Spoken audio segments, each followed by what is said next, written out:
ملګرو پښتو اپ چینل سبسکرائب کړو او دینا بعدا د بیل بټن ووایو چې موږ نوې ویډیو تاسو ته تر ورسیږي. پورا نوم محمد غازی شاه دی، قلمی نوم غازی سیال کوم. تاریخ پیدایش زما 1933 دی، د 15 اپریل 1933. په دا حساب زما عمر اوس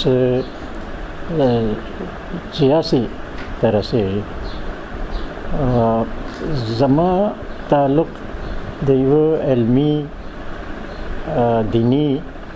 مذهبي او ادبي خاندان نه دی. زما والد بزرګوار چې هغه هم یو عالم و او فقهي عالم و، نظم، صرف نحوه د دغه ښه تکړه عالم و. ما خپله هم د والد بزرګوار نه د فقه کتابونه خلاص کړي دي.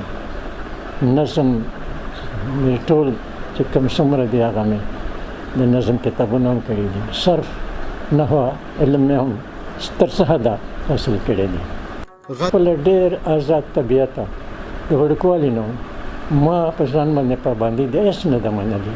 او تر اوسه پورې زه بس آزاد طبیعت مې دی. زه د نه مې چېرته نوکري کړې ده، بس خو خپله چې څه زړه راته ووایي هغه کوم. دا زما د هغه موسیقۍ سره و د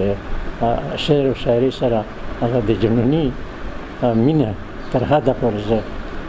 ښکلوم. زه په وړوکوالي کې هم د موسیقي شوقین او داسې شوقین وم چې اول خو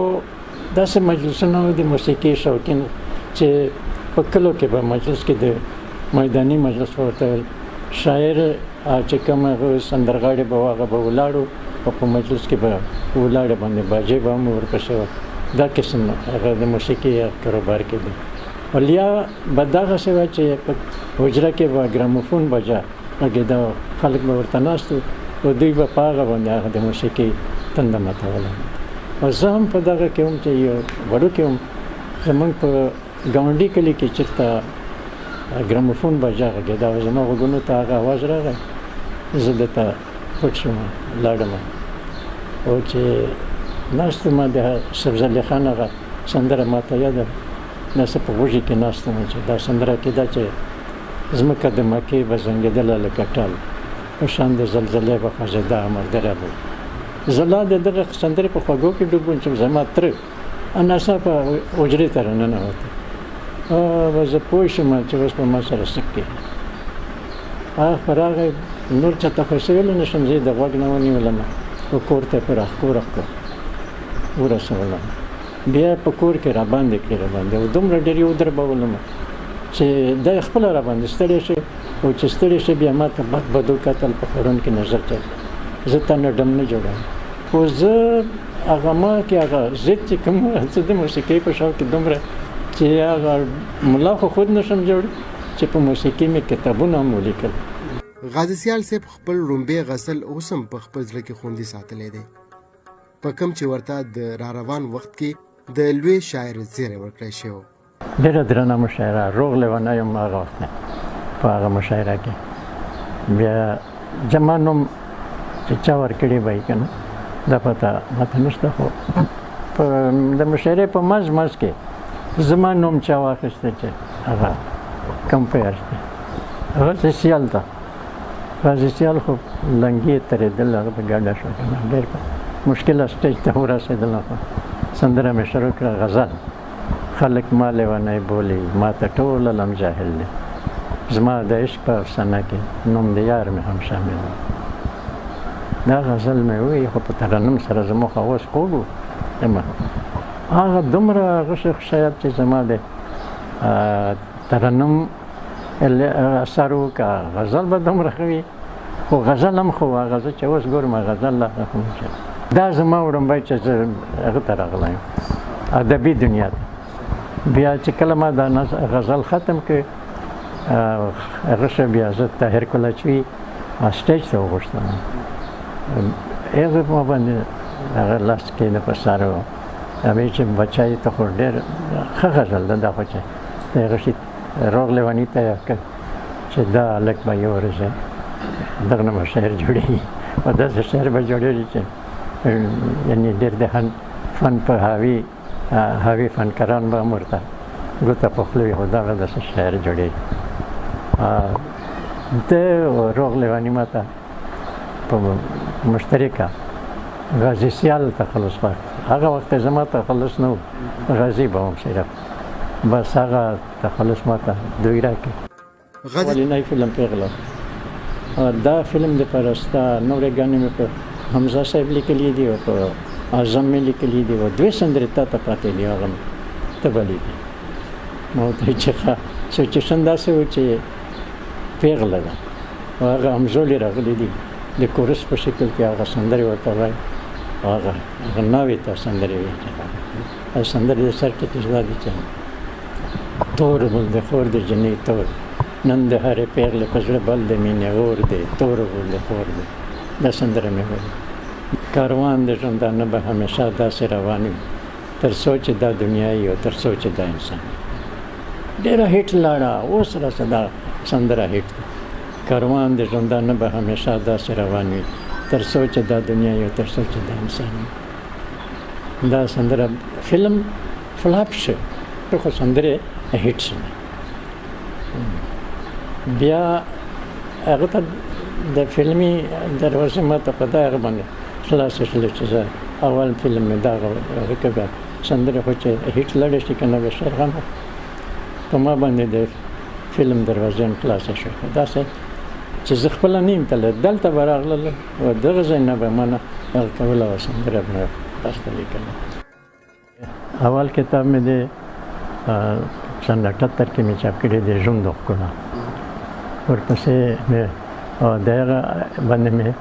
آدم جي ایوارډ پاکستان رایټرز ګیلډ نه ایوارډ واخیستی دا باندې بل ورپسې په 1987 کې 1987 کې دغه بنځای ناول دی چې د ایم اے په سلیبس کې شامل دی بلکې مې ولیکه هغه د ازادۍ سهار دا هغه کتاب دی چې په سن 65 کې جګړه وه او زه په هغې کې ریډیو کې هم ګلنر بیګم او کشور سلطان هغه د ملي سندرې مې هغه ځای ډېرې لیکلي هغه د هغه نوم ده د ازادۍ سهار په 90 کې مې چاپ کړی بل پسې مې چاپ کړی دی د سندرې روح په ګلنر بیګم ژوند و فن باندې 2000 کې مې چاپ کړی بل هغه دا مې د پاکستان آرټ کونسل نه پېښور دغه باندې ایوارډ مې اخیستی دی بل کتاب مې چې کوم دی هغه زما سندرې ستا دپاره دا خالصې ریډیایي سندرې دي قریبا 350 صفحات دي غټ کتاب دی دا باندې مې 3 ایوارډونه اخیستي دي یو پاکستان رایټرز ګیلډ پېښور او بل اباسین آرټ کونسل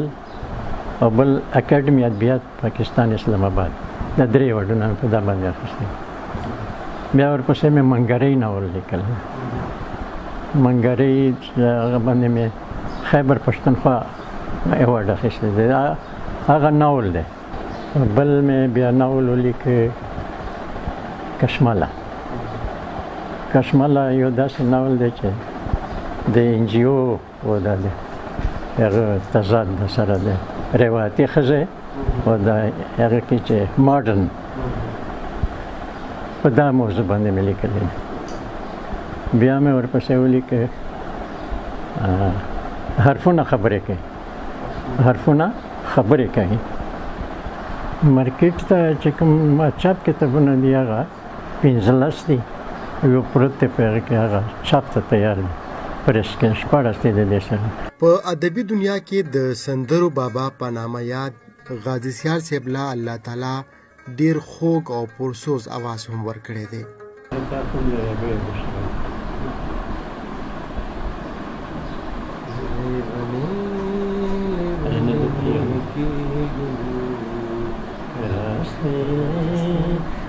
लेवने के गम लेवने लेवने के गम परासे लेवने के गम लेवने रातमा गोरा पदा से रातमा गोरा पदा से रातमा गोरा पदा से रातमा गोरा पदा से सादगे लेवन के गम रास्ते लेवन के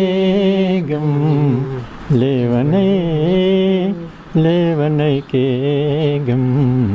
परास्ते लेवन के गम दखंदा न दे खुलडाका दखंदा न दे खुलडाका गुलगुटे लेवन के गम परास्ते लेवन के गम लेवने लेवन के गम परास्ते लेवन के गम स्थापत का स्पिन पोजा स्थापत का स्पिन पोजा स्थापत का स्पिन पोजा स्थापत का स्पिन पोजा शरणत के लेवन के गम परास्ते